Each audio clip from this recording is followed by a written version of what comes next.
નમસ્કાર, આપ જોઈ રહ્યા છો એબલ 24 ન્યૂઝ। મહેસાણા ખાતે એસએમસી દ્વારા દારૂબંધીનો મોટો દરોડો, 1.9 કરોડથી વધુ મુદ્દામાલ સાથે ટ્રક ડ્રાઈવર ઝડપાયો। મહેસાણા જિલ્લામાં દારૂબંધી કાયદાના અમલ માટે સ્ટેટ મોનિટરિંગ સેલ દ્વારા વધુ એક મોટી સફળતા મેળવી છે। તારીખ 17 અને 18 ડિસેમ્બર 2025 દરમિયાન ઉપાસના સર્કલ અંડરબ્રિજ પાસે મહેસાણા-અમદાવાદ બાયપાસ હાઈવે પર એસએમસી ટીમે દરોડા પાડી મોટા પાયે આઈએમએફએલ વિદેશી દારૂનો જથ્થો ઝડપી પાડ્યો હતો। આ કાર્યવાહી ગુજરાત દારૂબંધી કાયદા હેઠળની કલમો 65 A, E, 81, 83, 98, 2, 116B મુજબ કરવામાં આવી હતી।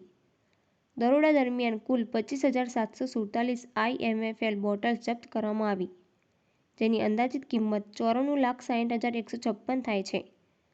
આ ઉપરાંત એક ટ્રક, એક મોબાઈલ ફોન, તપાસની 200 ગ્રેનાઇટ પાવડર બેગ, દોરડું તથા રોકડ રકમ મળી કુલ 1,09,87,536નો મુદ્દામાલ જપ્ત કરવામાં આવ્યો છે।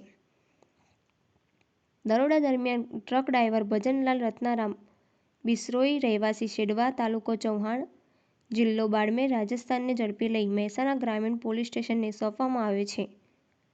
પોલીસ તપાસમાં ખુલ્યું છે કે દારૂનો આ જથ્થો રાજસ્થાનથી ગુજરાતમાં સપ્લાય કરવામાં આવી રહ્યો હતો।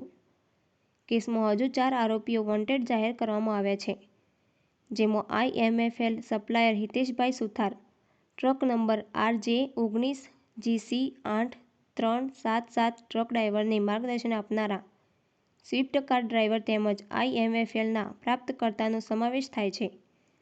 આ સમગ્ર કાર્યવાહી એસએમસીના પીએસઆઈ કે.એચ. ચંકતના માર્ગદર્શન હેઠળ કરવામાં આવી હતી।